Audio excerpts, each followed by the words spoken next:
don't just get caught up in the individualistic society that we live in, where it's like, well, 2.5 kids, 2 dogs, a cat, and a house is what we're living for. That's not what you're living for. Like, we need to live for bigger things, and we need to give our kids a bigger vision for what to live for.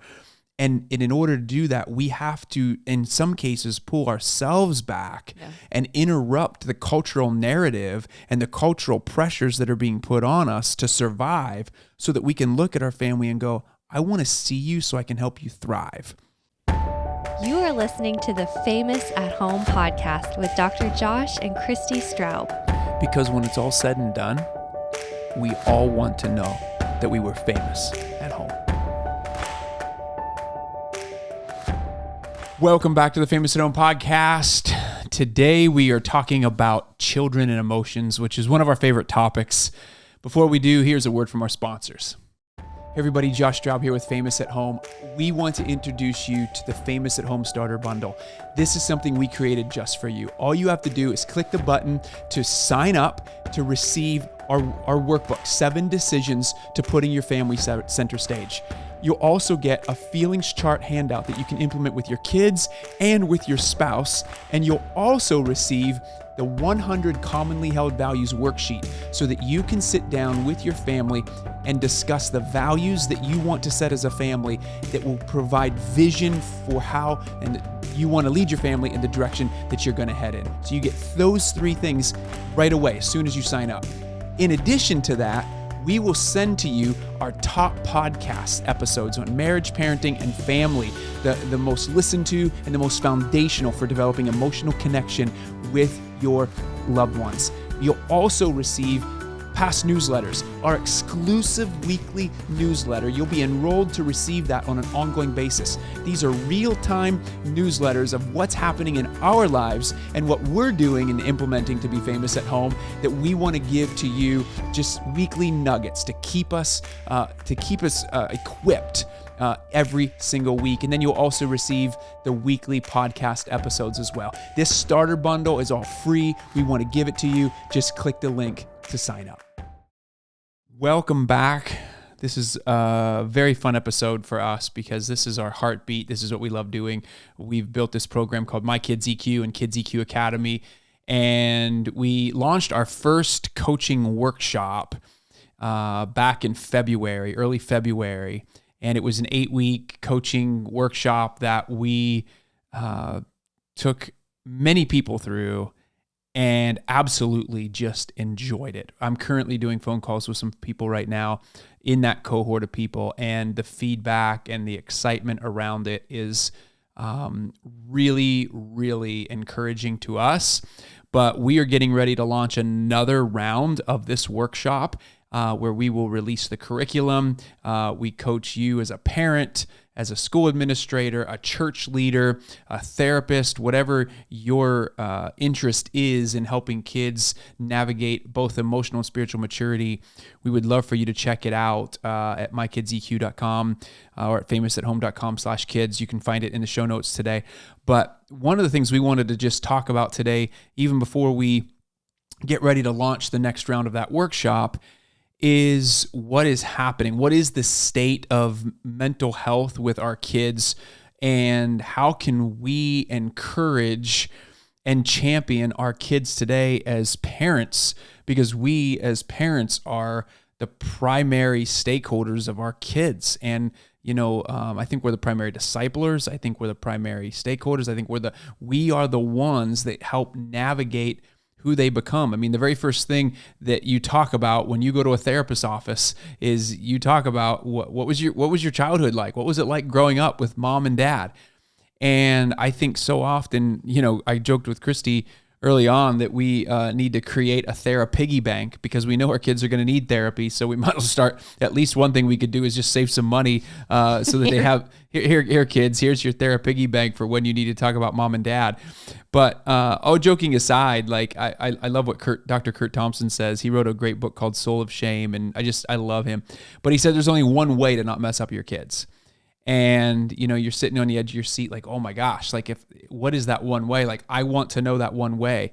Well, if you want to know that one way, stick around. We'll tell you a little bit later in the episode. We'd just love for you to listen to the entire episode today. No, I'm just kidding. Not fun. So, but he said the one way to not mess up your kids is don't have them.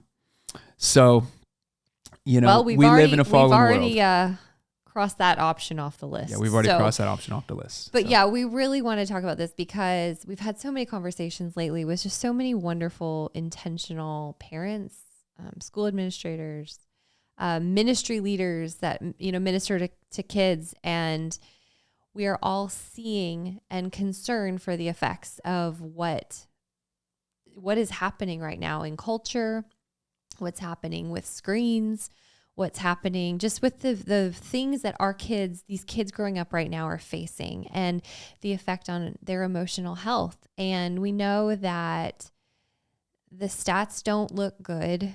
And yet we have hope, and yet we have God, and yet we have solutions. Like, we really do have resources. I look at it as, yes, are we looking at more depression and anxiety and epidemic levels than we've ever seen in the course of history? Yes. And yet, to me, what if we look at that as actually like the precursor and the motivation to actually live differently? I think what I've seen so drastically maybe in these last years is, like, at least I grew up in the church, and I grew up, hearing like, wide is the way that leads to destruction, but narrow is the path that leads to life. And you like hear that, but at the same time, like, culturally, I think like you could kind of just roll with culture. Like, I was public school educated, Josh was too. And like, I turned out pretty good. I mean, I had great parents, but I really felt like I was okay. I was okay to go along with most of the way culture raised kids, the way, the schools were. And, I don't know. Like, I chose to like not drink and do drugs in high school. I did do that, but like, otherwise I pretty much looked like every other kid, in a lot of ways. But realizing now, I don't know that our kids have that choice. It is such a marked, like, the narrow way is so drastically different. Well, and what's different about us too is, we didn't have social media. So, I mean, when I grew up in school, like, I mean, you went to school to be around friends. You can be around friends and you can be bullied in the comfort of your own bedroom now. And I think that's the scary component of it, is our kids are being exposed. They're always exposed. So they're not just exposed in school, they're also exposed in the comfort of their own bedroom. And that to me is fuel on a greater fire.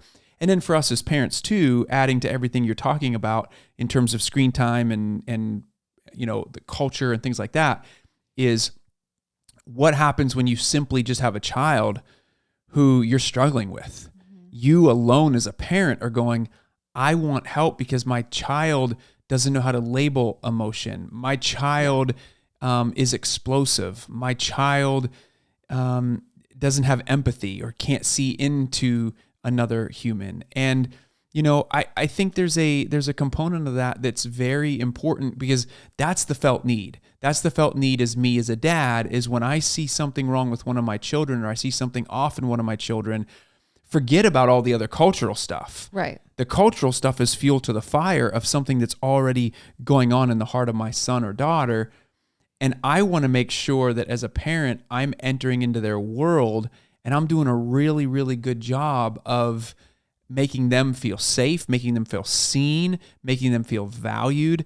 And I think those are the things we want to get at today, is if we could come up with pillars, like if there are these major pillars, what really matters for our children's sake as it relates to our ability to step into their world, for them to for us to lay a foundation for our kids, if you will, to lay a foundation for coping skills, to lay a foundation for mental health, to lay a foundation for resilience, to lay a foundation, resilience meaning their ability to bounce back when they hit trouble. Because we know in this world we will have trouble. Jesus says, take heart, I have overcome the world, right? But how do we train our kids? How do we coach our kids? How do we live in raise our kids in an environment where they can learn to trust God, where they can learn to experience Jesus? But not only that, but then also to be able to manage their emotions in that, to be able to have that resilience, that bounce back factor when they do hit difficult circumstances, because it's not a matter of if, it's a matter of when. And how do we as parents come alongside them and train them for that? And so today, I just want to talk about what are some core pillars, if you will, to help us enter into our kids' world and prioritize their emotional health, their ability to grow emotionally and have that resilience. And of course, we're doing this on an episode today, so we're gonna scratch the surface of this topic. But that's what MyKidsEQ and KidsEQ Academy is all about, and we want to invite you to that. Again, it'll be in the show notes today, but we start our coaching workshop and we go much deeper into some of these topics and how we can do that. But I think today, the first one that I want to start with is I genuinely believe that it starts with emotional safety. So what does emotional safety look like? What does that mean? Especially, what does it mean practically?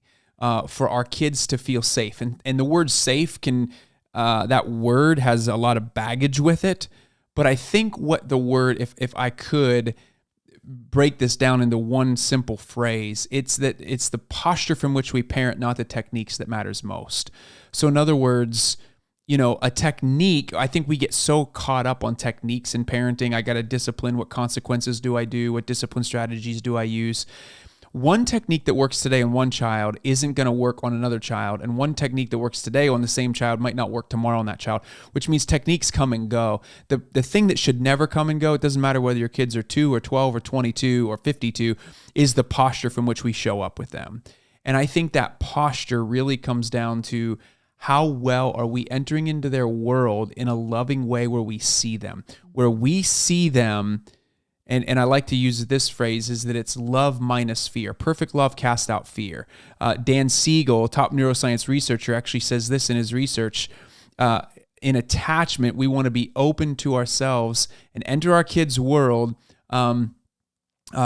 in love without fear. Like we want to, and the secular research shows this, like having ourselves, feeling calm within ourselves, right? That requires us to be able to be calm. That requires us to be able to enter into our kids' world without making it about us, without getting defensive.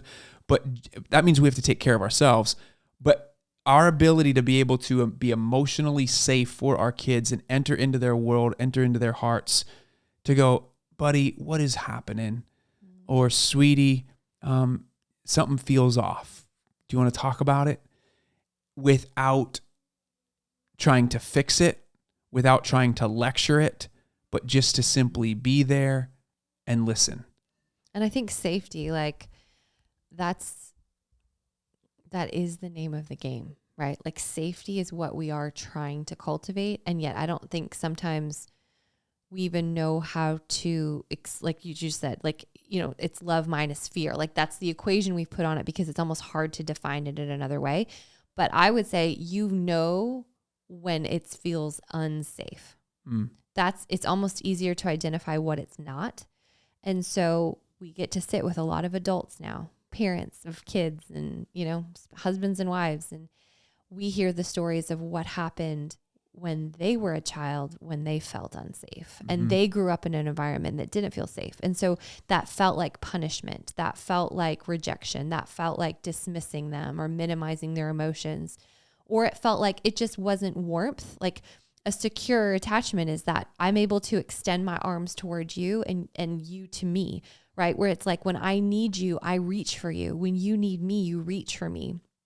And when those things are hindered or I think about screens, we did this episode about screen time recently. And, when you think about that secondhand screen time, and like that just wasn't as much of a thing for us as kids. I mean, yeah, we had TVs, but our parents weren't glued to these phones in front of their faces. And you think about how that's communicating to us as kids, and what that now isn't, we're communicating to our children. It's like though we are trying so hard to be attentive to our kids' needs, we're trying to attend to them. And that's what like MyKidsEQ is doing. A lot of like with this coaching, when we're working with the coaches, it's coaching them on the principles, because you cannot teach a child emotional intelligence and emotional maturity when it is not modeled for them at home. Right. So, and I know that's a heavy statement, but that child cannot learn what is not modeled for them. And so a parent who is super dysregulated cannot regulate their child. And so sometimes we're actually asking kids to do something that they cannot capably do because they've never seen it modeled. And that's why it matters so much how, we talk about, you like to use the word parenting, because it's really about who we're becoming as adults. Like if we are not kind and soft and yet stronger and wiser than our children, and holding them in a way that says like, it's okay when you mess up, I'm here, but I will also instruct you on how to make it right when you do. We can't ever expect that our children will know how to do that for themselves. And so it really is this, we've called it MyKidsEQ. We've even wrestled with that for so long because it's really so much more. It's about the family. My family EQ. Yeah. And so we've wrestled with, right. Do we even relabel that? But all that to say is it's really us growing as adults and healing some of the stuff that we encountered. And that's valid. Like I'm still walking through that healing. I think we will until we go home to be with Jesus. We're healing, and then we can help others heal, and we can help our children heal. But we're the ones that are giving them that safe foundation. And I circle back to finish, because Josh loves when we close loops, not when we open them. So if Thank you. Did you like that? Me. I caught that. I saw you. You saw me. I saw you. I felt seen. Thank you. And that, even that, like just the value of seeing someone, he's sort of saying that tongue in cheek. Can you not open that loop? Can you finish closing your other loop like you were going to do? So safety is really it's the absence of fear, as Josh mentioned, but it's an environment that we're cultivating. And those fears they can be anything from parental fears, like I'm afraid my child's going to turn out a certain way. I'm afraid that my child's never going to, be able to have empathy. I'm afraid that my child's never going to be able to have friends or good friends or whatever. Like we tend, or it's not smart enough. Or punishment from a parent. Like I'm afraid I'm going to be punished for, Yeah.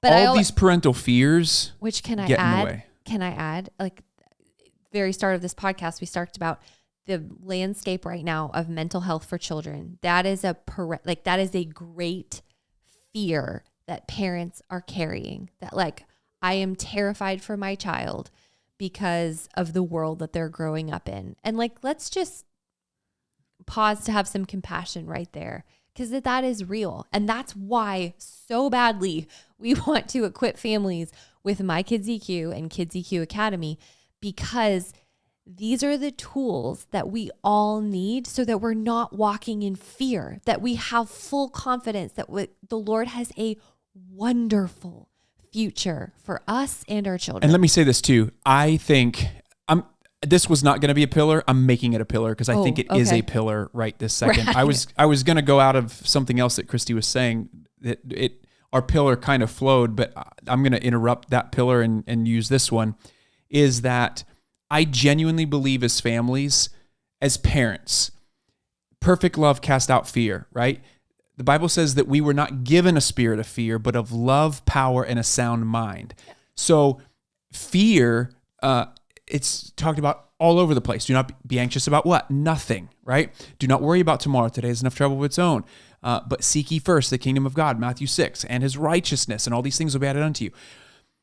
When you've got to be in the Word. So I'm going to put a pillar in there, that one of the pillars for us as parents today in raising our kids to be emotionally and spiritually mature, the thing that sets this emotional intelligence curriculum apart is that it's biblically based. Okay, so it's not just, it's research based, and it's also biblically based. And I'm telling you, the single greatest thing that keeps me from living in fear and exposing that to my kids is staying in the Word of God, bar none. And it's not being in the news. It's not having news on. It's not paying attention to what's going on in the world. If, as my friend Jordan Rayner describes, like, let your friends curate your news for you. Meaning if it's news that I need to be aware of, I'm going to find out about it. And everything else, my soul can't carry that weight. If my soul is carrying that weight, guess who else is feeling it? My children are. And so I'm telling you, we've got to be in the Word of God. And I'm not saying this in a preachy, I know I'm sounding very preachy right now, but you got passionate about I'm that saying one, this about conviction. I'm saying this Yeah. with conviction. Yeah. You have to be in this hour. We have got to be in the Word. We have got to, I'm speaking this to myself. There's nothing that has changed me more over the last year than making sure that I'm in the Word every single morning, reading my Bible and receiving the love of the Father, because that's where the perfect love of His love for me casts out fear. So that's pillar number 2. Pillar number 3, I'm going to say is, as Christy mentioned earlier, we don't like the word parenting very much because it describes, and we talk about this in our book, Famous at Home. A lot of this stuff we talk about in the book Famous at Home. So if you want more and you want to go deeper, that's another place to go, is please go pre-order the book, or not pre-order it, but order the book Famous at Home. It actually is out almost a year. We'll be celebrating a year that it's been out here in May. But How does that happen? I know, it's crazy. So we'd love for you to go get a copy of that. But in there we talk about, we don't like the word parenting because it really, what we describe is we're trying to change our kids, basically, and you can't change anybody. But all of parenting research, you can sum it up with one primary conclusion, and that's that our kids become who we are.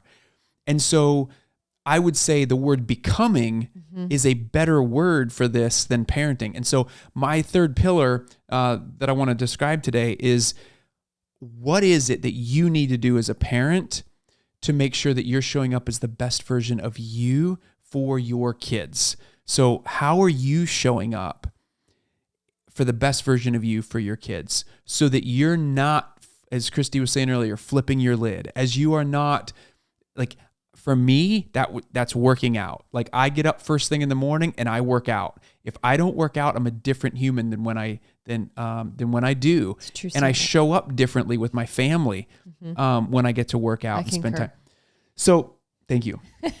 That's a big deal to me. Working out's not as much, it's physical, but there's as much of an emotional component to that for me, and mental health component to working out as there is, which I'm going to also say this because it's not necessarily a pillar, but it needs to be, is getting our kids outside, getting them exercise, getting them moving, getting them in the, in your yard or in the woods or wherever you live, get them outside. We live inside way too much as a culture. Anyway, I don't know what you wanted to say on that pillar, but. No, I agree wholeheartedly. I think sometimes these pillars help to start to solidify or maybe clarify is a better word, clarify what feels so foggy and what feels so confusing. I think. Yeah, we want to simplify. We want this to like, it's like literally, we talk like a tool pack, right? Like tool belt is the word I was looking for. Tool pack.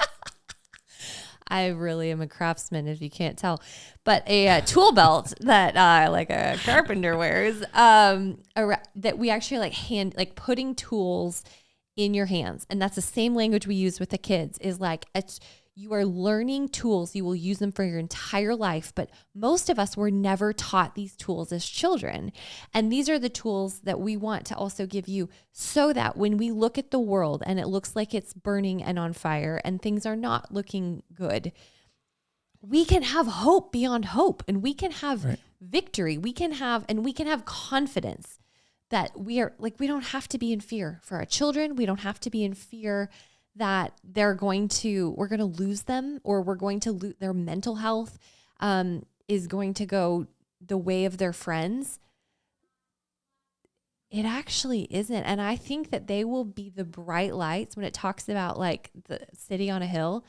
I think those will be our children, because they are grounded in the word. They are grounded in these pillars. They have been given these tools. They know what to do, even more so.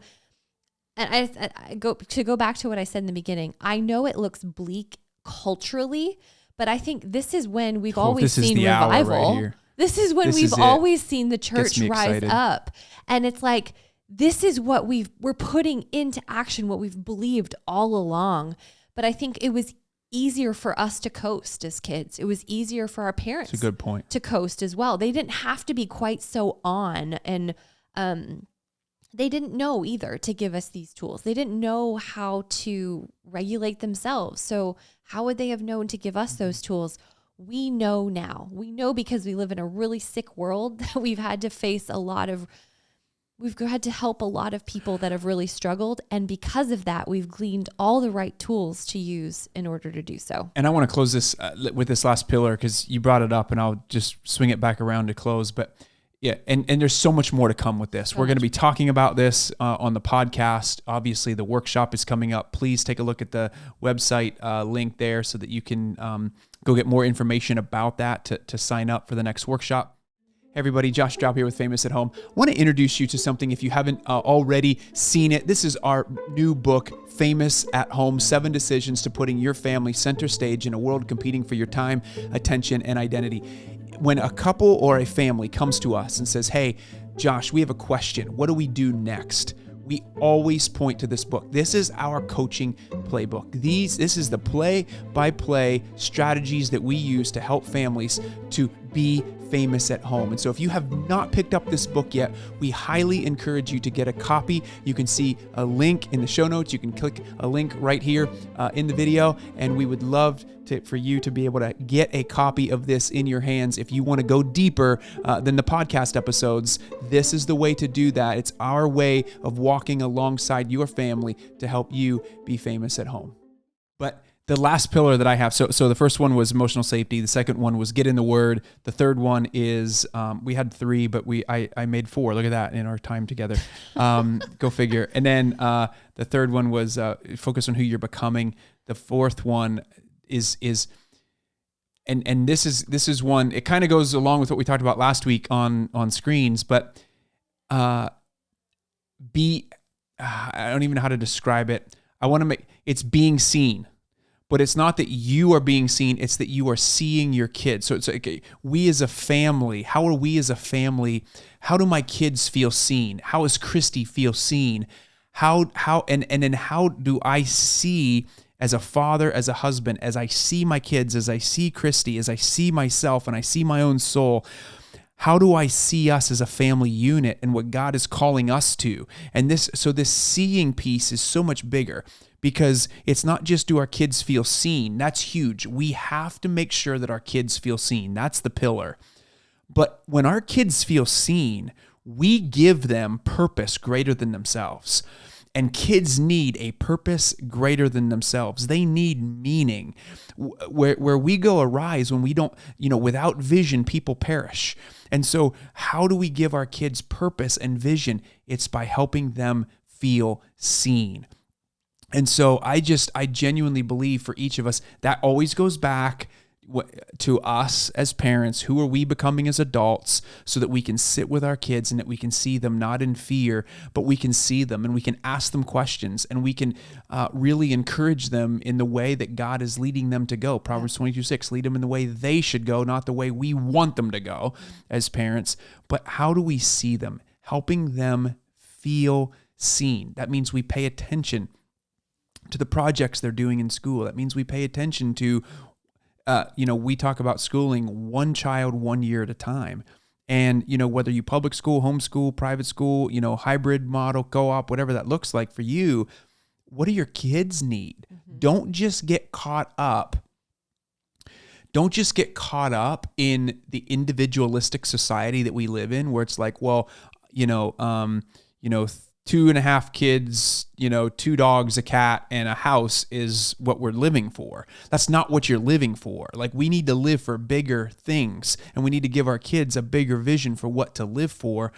And in order to do that, we have to, in some cases, pull ourselves back and interrupt the cultural narrative and the cultural pressures that are being put on us to survive, so that we can look at our family and go, I want to see you so I can help you thrive. And that just requires us a little bit more to put down our phones. It requires us a little bit more to maybe start thinking about the way that we're living our lives a little differently so that we can enter into our kids' space and go, I see you. What's the project you're working on? Who are your friends? Who are you hanging out with? What are you struggling with? Do you want to do public school next year? Do you want to do homeschool next year? What do you love about it? What do you don't love about it? Right? So that we're not making the decisions for them, but that we're inviting them into those conversations. I think that's the big component of it. So. Yeah. In a nutshell, I think these are like the 4 beginning pillars. We just want to give you. Yeah, this is the start. Yeah. But it is so on our hearts. And I just want to say, like, we hear all of you as moms and dads who just are. And if you're listening concerned. to this podcast, you're probably doing an amazing job. Yeah. Like there's like. But just to recognize, you're feeling the culture. Right. And so it makes sense if you're concerned for your kids' mental health, their emotional resilience, just their ability to withstand.